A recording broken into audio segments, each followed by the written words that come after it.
Good evening, everyone. The undoubted social and economic cost of organized crime may, at times, distract us from the unique suffering of direct frontline victims of serious criminal activities. Crime is reduced to a statistical phenomenon, a matter of lost fiscal revenues and of bureaucratic enforcement. It is the mission of us as civil society, particularly associations that work to support innocent victims of organized crime, to maintain the focus of authorities and of the public on the rights of victims, to ensure that they are given true and complete access to justice. We speak for victims who are killed or made to suffer losses to their security, their privacy, their property, or their right to enjoy their family lives because of their work or their activity as citizens in an effort to restrain and overcome organized crime. We think of public officials, law enforcement officers, investigators, members of the judiciary, and political leaders whose unambiguous efforts to fight organized crime is repaid by the threat or the execution of vengeful acts of retribution. We think of community leaders. We think of entrepreneurs and private individuals who reject and defy a culture of collaboration with organized crime, or who actively denounce it, resist it, or assist formal anti-mafia state structures in combating organized crime.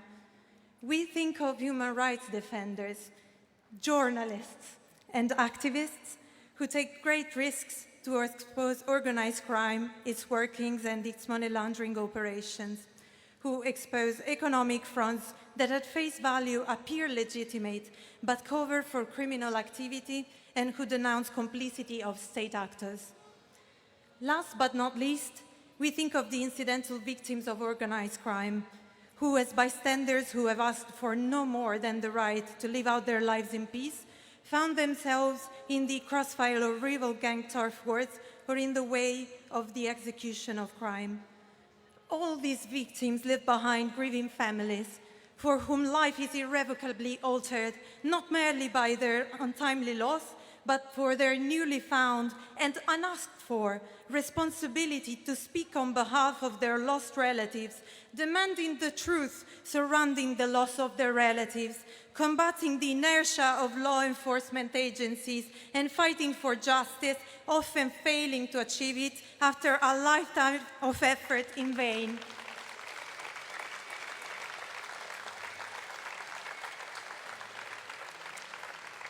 This history of grief brings together the world. Libera Against Mafias has celebrated the 28th day of remembrance and commitment in memory of innocent victims of organized crime on the 21st of March of this year. Among those names, there was that of Daphne Caruana Galizia.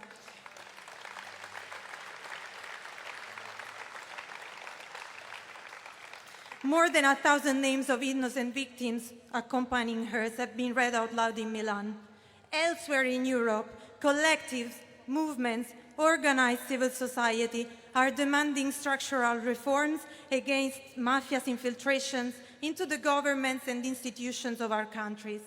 In Latin America, from Mexico all the way down to Argentina, the efforts to build and preserve a collective memory on structural, state-led and drug-driven violence is a decades-long ongoing work.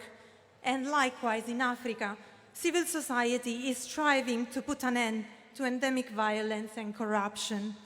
Let's then trust our ability to put aside our differences, to keep working together, creating networks, building bridges, and standing in solidarity with the most vulnerable. Let today be the day these individual histories become a collective history, a collective memory that is foundational for our societies, a shared demand for truth, justice, reparation, and non-repetition. Thank you.